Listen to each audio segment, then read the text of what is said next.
محترم سامعین، السلام علیکم۔ میں آپ کا خادم عباس سیدی آپ سے مخاطب حالات حاضرہ اور ماضی کے جھرونکوں سے آگاہی دینا بھی چاہوں گا اور آپ سے لینا بھی چاہوں گا۔ میں نہیں سمجھتا کہ یہ سارا حافظہ ایک کمزور اور غریب آدمی کا ہی کیوں مضبوط ہوتا ہے، وہ نہیں بھول پاتا۔ لیکن جو الیکٹیبلز ہوتے ہیں، جو طاقتور لوگ ہوتے ہیں، وہ تو 1 منٹ کے اندر سب کچھ بدل کے رونتے ہوئے چلے جاتے ہیں، آگے بڑھ جاتے ہیں۔ جو سروں کے مینار کی چوکھٹ پر پاؤں رکھتے ہوئے گزر جاتے ہیں اور اپنی منزلوں پر وزارتیں سنبھال کر تاج و تخت کے سنگھاسن سنبھالتے ہیں۔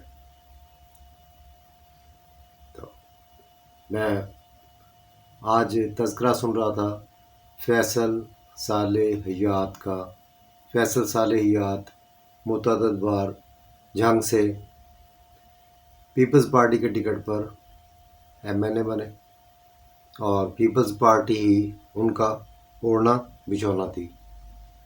تو میں نے سوچا کہ میں آج فیصل صالح حیات پر کچھ روشنی ڈالوں، یا ان کے توسط سے اپنے آپ پر کچھ روشنی ڈالوں، یا پیپلز پارٹی پر روشنی ڈالوں، یا بھٹوز پر روشنی ڈالوں، یا سوشلزم پر روشنی ڈالوں، یا پاکستان کے عوام پر روشنی ڈالوں کہ جن کے حافظے اتنے کمزور ہیں کہ ہم آج خوشی سے کہتے ہیں، یہ بات برملا کہتے ہیں کہ ہمیں سیاسی شعور ذوالفقار علی بھٹو نے بخشا تھا۔ لیکن اس نے کیسے بخشا؟ اس نے جاگیرداری نظام کا خاتمہ کیا، اس نے تاج و تخت چھین لیے، اس نے ہر چیز قومیہ لی تھی، اس نے ان کی ملیں، ان کے private colleges, schools, private hospitals سب جو ہیں وہ چھین کر سرکاری دھارے میں شامل کر دیے تھے،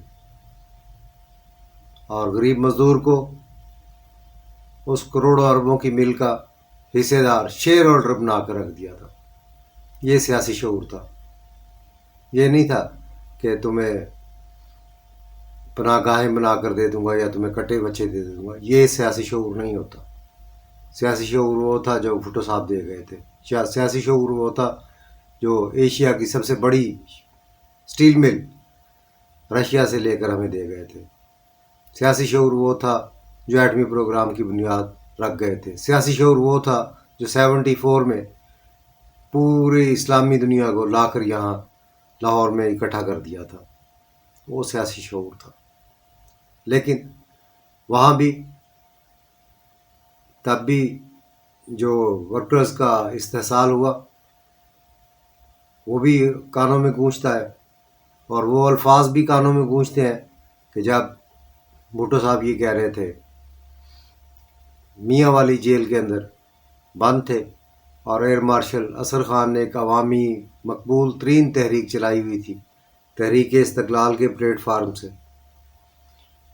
بہت بڑی تحریک تھی، بہت لوگ اس میں شامل تھے، بہت بڑا وجود تھا ان کا، جیسے آج تحریک انصاف کا ہے، ایسے ایئر مارشل اصغر خان کا قد کاٹ تھا۔ اور بھٹو صاحب جیل سے انہیں خط لکھتے تھے کہ ایئر مارشل صاحب میری رہائی کے لیے کوشش کریں۔ اور پھر جب بھٹو صاحب رہا ہو گئے تو انہوں نے ایوب کے خلاف ٹرین مارچ کا آغاز کیا۔ پورے ملک میں ٹرین مارچ پہ انہوں نے اپنا میسج، جمہوریت کا میسج، عوامی میسج پبلک میں پھیلایا، جو پھیلتا چلا گیا۔ میں اس کو ملکی سطح سے نیچے لے کر آتا ہوں، اپنے ہی ضلع لیا میں، جو کہ اس وقت کے مظفر گڑھ کی ایک تحصیل تھی، اور اس کا این اے کا حلقہ مظفر گڑھ سے لے کر بکھر تک جاتا تھا۔ قومی اسمبلی کی سیٹ بکھر سے مظفر گڑھ، کوٹدو، لیا، یہ سارا چوک اعظم چوک، منڈا، فتح پور وغیرہ، کروڑ، یہ سب اس کے ایک ہی حلقے کے اندر آتا تھا. کہ اکثر ہمارے جو پولیٹیکل ورکر ہیں ان کو یہ بات، ان کی یہ آگاہی نہیں ہوگی، ہو سکتا ہے، تو ان کو یہ جاننا چاہیے کہ اس وقت کیا تھا. تو اس حلقے کے اندر کوئی کینڈیڈیٹ جو تھے وہ لیا سے 2 شخص آیا کرتے تھے یہاں. میں تو اس وقت کافی چھوٹا تھا، بہت کم عمری تھی، کم سنی تھی، تو بزرگوں سے باتیں سنی. تو عملی طور پر 77 کا الیکشن میں نے اپنی ہوش میں دیکھا کہ ٹریکٹر ٹرالی کے اوپر بیٹھ کر ہم ملک نیاز احمد جکھڑ کی وہ ورک پر لوگ جاتے تھے، ہم جھوٹے لینے کے لیے اوپر بیٹھ کر چلے جایا کرتے تھے گاؤں میں. وہاں ہم نے گنے کھانے اور ایسی چیزیں جو ہیں وہ دیہاتوں کے اندر چلنا پھرنا. اور چونکہ وہ سارا ہی دیہاتی تھا، ووٹ ان کا جو تھا وہ، اور اب بھی کوئی بیچ میں سٹی تو لیا ہے یا چوک اعظم ہے، باقی قصبے ہیں چھوٹے چھوٹے. اور چوک اعظم اب الحمدللہ میونسپلٹی ہے، جب کچھ بھی نہیں تھا تب ایک یونین کونسل تھا. تو میں ذکر کر رہا تھا کہ یہاں پر 2 آدمی آیا کرتے تھے. ایک کا نام ظفر زیدی تھا لیا سے، اور دوسرے کا نام سید عادل حسین شاہ تھا. وہ گجرات کے بلانگ کرتے تھے، وہاں سے شرازی سید تھے، اور انہوں نے بہت محنت کی اس دور میں. اور ان کے ساتھ یہاں پر جو لوگ شامل ہوئے پیپلز پارٹی میں وہ تھے چاچا محمد رفیق جٹ، ماشاءاللہ بھی حیات ہیں. انہوں نے بھٹو صاحب کی آواز پر لبیک کہا. اور چاچا شیخو تھا، وہ ان کے ساتھ تھے. اور میرے والد تھے، اور چاچا اصغر علی تھے، ان کا ہوٹل تھا، بعد میں بنا ہوٹل بہت عرصے کے، لیکن وہ بنیادی طور پر وہ پیپلز پارٹی کے ساتھ شامل ہو چکے تھے. لیکن اصل جو تھے سرخیل وہ چاچا محمد رفیق آڑتی اور چاچا شیخو، یہ ہی 2 بندے مین کریکٹر جو تھے. اور ان کے ساتھ ملک امیر کا لمعوان اور مرزا غلام شبیر مغل. لیکن یہ ابھی یہ کم سنی میں آتے تھے، یہ ان کا وجود جو ہے اس وقت کوئی وہ ورکرز میں نہیں تھا، کیونکہ میں تو ان سے بہت زیادہ چھوٹا تھا. تو لیکن یہ اب میرے بزرگوں میں شامل ہوتے ہیں، لیکن اس وقت یہ کہانی نہیں تھی. میں گزارش کر رہا تھا کہ ان لوگوں نے چوک اعظم کے بیابان میں، ان ریگزاروں میں، کہ جہاں پر ابھی ہریالی نہیں آئی تھی، نہروں کا جال نہیں پھیلا تھا، ابھی ابتدا تھی اس پختہ نہر کی کہ یہ فضا بن گئی الیکشن کی. اور 77 کا دور گزرا، اور پھر یہاں پاکستان میں امریکہ کو ایک اسلامی مارشل لا کی ضرورت پیش آ گئی. قطعی طور پر وہ بھٹو صاحب کی گورنمنٹ ختم کرنے کے لیے یا کوئی سیٹوں کا کوئی ایسا فنڈامنٹلی کوئی پروگرام ایجنڈا وہ نہیں تھا. صرف اور صرف یہ بھٹو صاحب کی گورنمنٹ ختم کرنا تھا. اور وہ یہاں پر بہانہ یہ بنایا جا رہا تھا کہ رشیا کو گرم پانیوں کی تلاش میں ہمارے کراچی کی ضرورت پڑ گئی ہے اور اس کو روکنا ہے، اور وہ باندھ کر اس کو وہاں پر روکنا تھا. افغانستان وار شروع ہو گئی تھی، تو یہاں پر اسلامی مارشل لا امریکہ نے لگا کر بھٹو صاحب کو پھانسی پر چڑھا دیا. اب یہ کیس ازہر نو کھل رہا ہے، اور ہماری سپریم کورٹ اس کے اوپر کوئی آرگومنٹ کرنا چاہتی ہے، کوئی فیصلہ کرنا چاہتی ہے، قوم کو کوئی سرپرائز دینا چاہتی ہے. تو بے شک دے لے، لیکن یہ اس کی صورتحال جب ہم دیکھتے ہیں، ہم پیچھے جائیں گے تو وہاں ہمیں ان کی موت کے پیچھے وہی نظر آتے ہیں کہ پالیسی میکر جو تھے وہ کون لوگ تھے، کہ ان کو خطرہ تھا کہ ذوالفقار علی بھٹو یہ بکے گا نہیں، یہ عوامی آدمی ہے، یہ جھکے گا نہیں. تو وہ ایک بڑا مقصد لے کر آیا تھا، اور ذاتی طور پر ایک آنیسٹ اور امیر آدمی تھا، اور غریب کی بات کرتا تھا. اور بھٹو صاحب خود اقرار کرتے تھے کہ میں نے والد سے نہیں، میں نے اپنے نانا سے سیکھا کہ غربت کیا ہوتی ہے۔ میں جب اپنی نانی کی کٹیا میں جاتا تھا تو میں اس چراغ کو دیکھتا تھا، اس لیمپ کو دیکھتا تھا، تو میں یہ عہد کرتا تھا، اس ٹپکتی ہوئی جھونپڑے سے مجھے عبرت حاصل ہوتی تھی، اور میں کہتا تھا میں ہر اس غریب کے گھر میں ہوں جس کے گھر میں یہ لیمپ ہے اور جس کی چھت ٹپک رہی ہے۔ تو یہی بھٹو صاحب کے بعد میں یہ الفاظ تھے کہ جب وہ جیل میں تھے اور انہیں سزائے موت سنا دی گئی۔ بات کرنے کا مقصد یہ تھا کہ یہ ورکروں کے استحصال سے شروع کر رہا تھا میں، کہ وہ اس وقت بھی ورکرز نے ٹکٹ مانگا تھا، لیکن وہ منظور حسین سمرا ان کے حصے میں آیا تھا یہ ٹکٹ لینے کا، اور ان کو دے دیا گیا۔ تو انہوں نے ایم پی اے کا مانگا، بھٹو صاحب نے این اے کا دیا اور وہ جیت گئے۔ اس دور میں مشہور ہوا تھا کہ بھٹو صاحب نے کھمبوں کو ٹکٹیں دی اور وہ بھی جیت گئے۔ بھٹو صاحب کی پھانسی کے بعد فیصل صالح یاد کا وجود بھی تھا، اس نے بھی جیل کاٹی، اور بدقسمتی کہہ لیجئے یا خوش قسمتی کہہ لیجئے کہ ہم بھی اپنے بڑوں کے پیش رو اس سفر میں شامل رہے۔ ایم آر ڈی کی تحریک میں نے اپنی آنکھوں سے دیکھی۔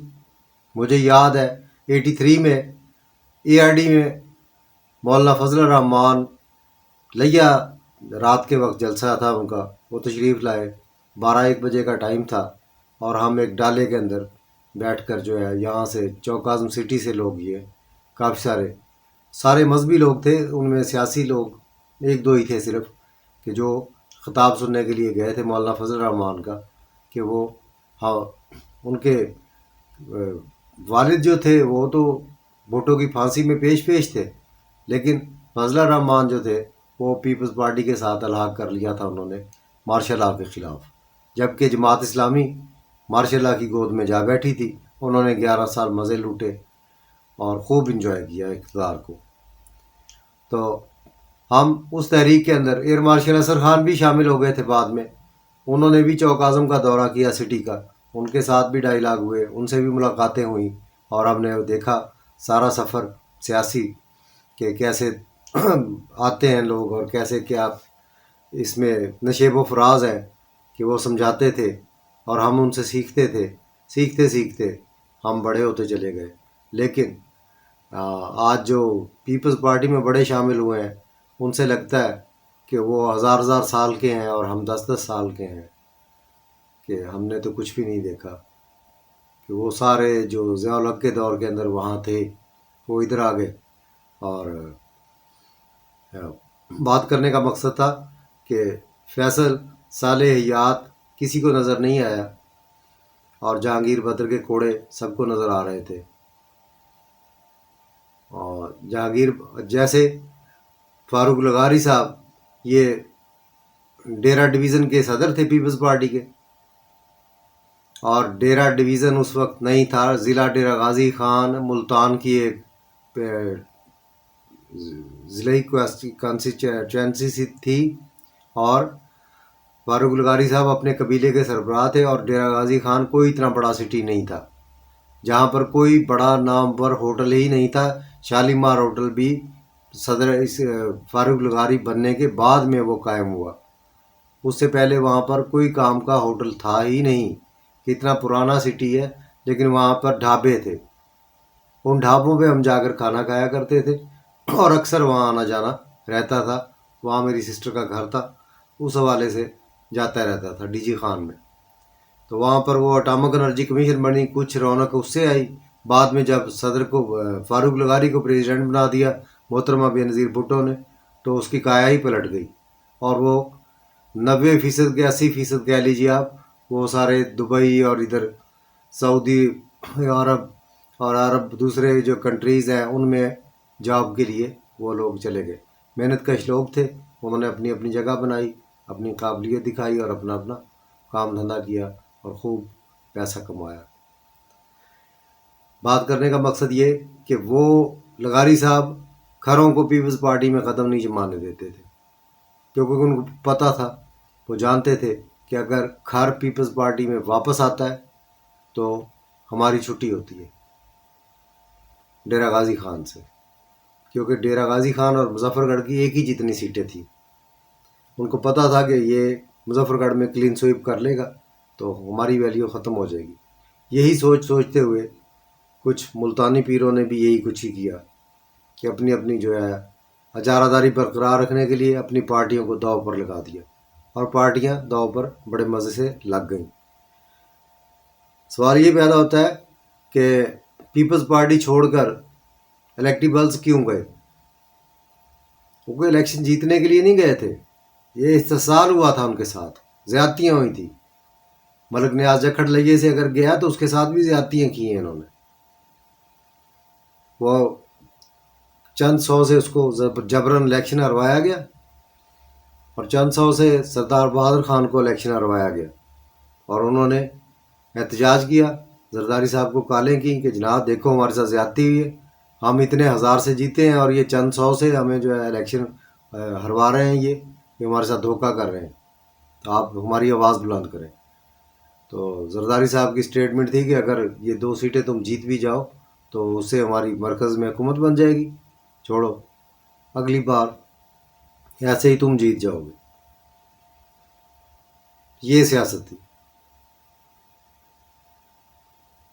اور یہی کچھ اس گزشتہ الیکشن میں تازہ فیصل صالحیات کے ساتھ ہوا کہ وہ 175 ووٹوں سے این اے کی سیٹ ہار گئے، اور جب انہوں نے دوبارہ گنتی کی درخواست دی، آدھی سے زیادہ گنتی ہو چکی تھی، لیکن وہ بابا ڈیم چور جو تھا چیف جسٹس اس وقت کا، وہ الیکشن کی گنتی رکوانے کے لیے جھنگ آ گئے پنڈی سے۔ چیف جسٹس آف پاکستان گنتی رکوانے کے لیے 1 سیٹ کی جھنگ آ پہنچا، اور اس شخص نے گنتی رکوا دی، اور فیصل صالحیات کی ہار کا موجب بنا، اور اس کو کیس بھی دائر نہیں کرنے دیا۔ اسی طرح میں جاؤں گا تو فردوس عاشق خوان، ندیم افضل چاند، یہ ہرگز لوٹے نہیں تھے، نہ ہی یہ لوگ پارٹیاں چھوڑ کر جانا چاہتے تھے۔ ان کو پارٹی نے دھکے دے کر پھگایا تھا یہاں سے کہ جاؤ نکلو یہاں سے۔ جیسے ہمارے اپنے ضلع کے اندر کچھ ایسی قیادت بیٹھ گئی تھی آ کر کہ جنہوں نے مسلسل ورکرز کا ان کی تباہی پھیری، اور ایسے شخص بنے ڈسٹرکٹ کے ہیڈز کے، انہوں نے بالکل جو ہے پارٹی کا نام و نشان تک ختم کر کے رکھ دیا ضلع لیا میں۔ حالانکہ پنجاب کے اندر واحد ضلع لیا تھا جسے منی لاڑکانہ کہا جاتا تھا، جہاں پی پی کلین سویپ کر لیتی تھی، لیکن اب انہوں نے ایسا اس کے ساتھ ٹونا کیا ہے کہ وہ نام و نشان کوئی نہیں، اور ان کے پاس بھی وہ نہ وہ عادل شاہ زندہ ہے، لیکن وہ ظفر زیدی بیچارہ وہ تو دنیا سے چلا گیا۔ اسی دکھ میں انہی چیزوں سے جو ہے تنگ آ کر میں نے بھی انہیں خیر آباد کا، اور 96 میں جب وہ تانگا پارٹی تھی پی ٹی آئی جوائن کر لی، لیکن جب ان کا مزاج دیکھا تو میں وہاں نہیں رہ سکا، میں واپس آ گیا، میں دوبارہ پی پی میں آ گیا۔ لیکن پیپلز پارٹی کے اندر اب وہ پہلے کہا جاتا تھا منہ زور بیوروکریسی، کہ آپ اس میں بھی وہی کہہ لیں کہ سارے جو ہیں وہ باس اکٹھے ہو گئے ہیں، سارے ڈان، سارے بزنس مین، سارے سینئر موسٹ ترین لوگ، کہ وہ جن کی گاڑیوں کی دھول ہی اڑتی نظر آتی ہے، کہ وہ لوگ آ کر جمع ہو گئے، اور عام ورکر کی ان تک رسائی ممکن نہیں ہے۔ نتیجہ کیا نکلا کہ پبلک نیچے سے غائب ہو گئی، اور اگلی نسل جو ہے وہ نجات دہندہ سمجھ رہی ہے تحریک انصاف کو، عمران خان کو، حالانکہ سارا کچھ ہمارے سامنے تھا کہ وہ کیسے سیاست میں آئے، کیسے پاشا نے اور کیسے ان لوگوں نے، کہ جب ہم ان کو کہتے تھے کہ اوئے باز آ جاؤ ایسے نہ کرو، تو کہتے تھے چپ، بہت دیکھو سامنے مار خور بیٹھا ہے ہمارے۔ آج وہ باتیں کرتے ہیں اور ہم انہیں کہتے ہیں کہ یار یہ ایسے نہ کرو، یہ اسٹیبلشمنٹ کرتی ہے، اور وہ میاں صاحب کو لا رہی ہیں جی، وہ گل ہو گئی ہے ان کی وہاں پر، تو کون سی گل ہو گئی اور کس سے گل ہو گئی؟ یہ اسٹیبلشمنٹ پہلے بھی بہت کچھ کرتی رہی ہے اور اب بھی کر رہی ہے، تو عوام جو ہے ان کے مزاج اس دفعہ وہ لگتا نہیں ہے کہ وہ کہنا مانیں گے اسٹیبلشمنٹ کا. اس کے اندر جو ہے ان کو حافظ صاحب کو رول کرنا پڑے گا اور ان کو ٹھیک کرنا پڑے گا کہ خبردار باز آ جاؤ، پاکستان کی تقدیر کے ساتھ مت کھیلو. لیکن ان کو سیاسی جماعتوں کو بھی چاہیے کہ صرف بزنس پر ہی بلیو نہ کریں، کچھ نہ کچھ عوامی سوچ کا بھی خیال کریں کہ اگر یہ مس کنڈکٹ کریں گے، اپنے ہی ورکرز کے ساتھ جو ہے وہ زیادتیاں کریں گے، اپنے ٹکٹ ہولڈرز کے ساتھ اس طرح کریں گے، تو یہ ڈھونڈتے پھریں گے. وہ جو شعر تھا نا، ہم چھین لیں گے تم سے یہ شان بے نیازی، تم مانگتے پھرو گے ہم سے غرور اپنا. مجھے نظر آ رہا ہے کہ یہ الیکشن جو ہے آزاد الیکٹیبلس کا ہے، کہ ایسے لوگ الیکٹ ہو کے آئیں گے کہ تمہاری عقل حیران رہ جائے گی کہ نہ نون لیگ نظر آئے گی، نہ پی ٹی آئی، نہ پیپلز پارٹی، کہ آزاد لوگ بیٹھے ہوں گے اور ایک نیا حکمران اس میں سے نکلے گا جو ہو سکتا ہے کوئی نجات دہندہ بن کر آ جائے. یہ ہم سے کسی نے کہا نہیں ہے، لیکن ہماری عقل، ہماری ذرائع، ہماری روزانہ کی جو ہم میڈیا میں سن رہے ہیں وہ ہمیں بتا رہا ہے کہ یہ کچھ جو تم کھیل رہے ہو وہ ساری گیم الٹ بھی ہو سکتی ہے. کہ ایسے اگر تم ناراض کر کے ان کو اپنے ورکرز کو کچھ حاصل کرنا چاہتے ہو تو یہ ممکن نہیں ہے. کہ یہ میں دیکھ رہا ہوں کہ پی ٹی آئی اور پیپلز پارٹی کے ورکرز ایک ہو جائیں گے اور وہ مل کر نیا چاند چڑھائیں گے، اور آزاد کینڈیڈیٹ جو ہیں وہ آپ کو جیتتے ہوئے نظر آئیں گے ہر طرف، قومی اسمبلی میں بھی اور صوبائی اسمبلی میں بھی. اور وہی لوگ جو ہیں وہ پاور میں آ گئے تو وہ پھر کسی کے قابو نہیں آئیں گے، وہ اپنی مرضی کی حکومت تشکیل دیں گے اور پھر ان کی مرضی کے فیصلے ہوں گے، کیونکہ وہ بکیں گے نہیں، کوئی ترین ان کو نہیں خرید پائے گا، وہ چاہے جہاز آ جائے. تو ورکرز کے استحصال کے لیے میں یہ اپنی گزارشات پیش کر رہا تھا کہ ایسے خوشی منا رہے ہیں کچھ لوگ کہ اچھا ہوا فیصل صالحیات بھاگ گیا تو کل چند بھی بھاگ جائے گا، اور اس کو بھی ہم نے نہیں لینا، اس کو بھی ہم نے نہیں لینا، اس کو بھی ہم نے نہیں لینا. تو پھر ہمارے پاس کینڈیڈیٹ کون سے ہیں؟ پنجاب میں ہمارے پاس کینڈیڈیٹ تو پہلے ہی نہیں ہے، کہ جو نووارد ہیں ان کو ہم ٹکٹ دیں گے. بات وہی آ جاتی ہے پھر کہ الیکٹیبلس تو کچھ سوچ کر ہی اسٹیبلشمنٹ ان کو گھیرا ڈالتی ہے کہ ان گھوڑوں کے اوپر جو ہے وہ لگام کس کے میدان مار لیتے ہیں. تو اس کے لیے ضروری ہے کہ بہتر فیصلے کیے جائیں ملک کی تاریخ میں. پیپلز پارٹی کا وقار گراف ہمیشہ بلند رہا. آصف علی زرداری صاحب نے ہمیشہ پیپلز پارٹی کی جب بھی گورنمنٹ بنی ہے سب سے زیادہ مراد ملازمین طبقے کو دی ہیں، اور وہ اس بات کا اقرار کرتے ہیں، تسلیم کرتے ہیں باقاعدہ کہ ملازمتیں بھی دی ہیں ان کو، تنخواہیں ہمیشہ ڈبل کی ہیں. اور جو یہ دوسری گورنمنٹوں میں آ کے نکالتے رہے. ان کا میاں صاحب کا بہت بڑا قد کاٹ بولتے تھے. ہم نے تو جو سنا تھا کہ یہ کوئی بہت بڑی فیملی نہیں تھی، یہ بلکہ میاں نواز شریف کے والد صاحب کے جو بھائی تھے وہ بھی کوئی امیر آدمی نہیں تھے. سارا ملک جانتا ہے کہ یہ لاٹری جو ہے یہ آخر میں میاں شریف کی نکلی تھی، اور آج وہ کہتے ہیں کہ ان سے بڑا کوئی پاکستان میں امیر آدمی نہیں ہے. ایسی کوئی بات نہیں تھی، نہ یہ کوئی بہت بڑا سیاسی خانوادہ تھا، نہ کوئی بہت بڑا بزنس مین فیملی تھی. کیونکہ اگر ہوتی تو پھر موروثی ہوتے تو پھر میاں شریف صاحب کے بھائی بھی جو ہے ان کے ہم پلہ ہوتے، لیکن ان کا وجود تو آج بھی بیچاروں کا جو ہے وہی غربت میں ہی. تو ہمیں اس سے کیا غرض کہ پاکستان میں کون امیر ہے کون غریب ہے؟ یہاں تو لوگ بھیک مانگ مانگ کر بھی بہت امیر ہو جاتے ہیں، تو عیدی جیسوں سے بھی مانگ لیتے ہیں. میرا مقصد دل شکنی ہرگز نہیں ہے، لیکن ہم اپنا مواخذہ کرتے ہیں، ہم اپنے گریبان میں جھانکتے ہیں، اپنی کمزوریاں دیکھتے ہیں کہ ہم کس جماعت میں ہیں، ہماری ہمدردیاں کس کے ساتھ ہیں، اور ہم کب کس کے ساتھ زیادتیاں کر رہے ہیں. اور میں نہیں سمجھتا کہ اب پیپلز پارٹی کی قیادت کو کوئی سمجھانے والا مائی کا لال ہے، کیونکہ وہ سمجھتے نہیں ہیں. وہ اب صرف ایک ہی روش انہوں نے پکڑی ہوئی ہے کہ جو خلاف بولے گا اس کو نکال دو، اس کو پارٹی سے نکال دو۔ ٹھیک ہے بھائی، نکال دو، ہم تیار بیٹھے، ہم تو پہلے ہی ورکر ہیں، ہم کون سا تمہارے بڑے بڑے عہدوں کے اوپر بیٹھے ہوئے ہیں۔ لیکن یہ ہے کہ میں محترمہ بینظیر بھٹو کے لانگ مارچ پہ جیل میں بند تھا۔ کیوں بند تھا؟ میرا کیا قصور تھا؟ یہ جب بھی قربانی کی بلی دینی ہوتی ہے وہ غریب ورکر ہی کیوں دے؟ وہی کیوں جائے گا؟ تو یہ بڑے بڑے جو لیڈر ہیں گرگے جو ہیں، گرو گھنٹال کہتے ہیں کہ انہوں نے بھی قربانی دی۔ انہوں نے قربانیاں نہیں دیں، انہوں نے کھابے کھائے ہوئے ہیں، انہوں نے بینک لوٹے، انہوں نے مال کھایا ہوا ہوتا ہے، اور اپنے ان کیسز کے اندر جان چھڑانے کے لیے وہ چند ماہ کے لیے جیل میں جاتے ہیں اور سمجھوتے کر کے وہاں دستخط کر کے اور اپنی جان چھڑا کے آ جاتے ہیں۔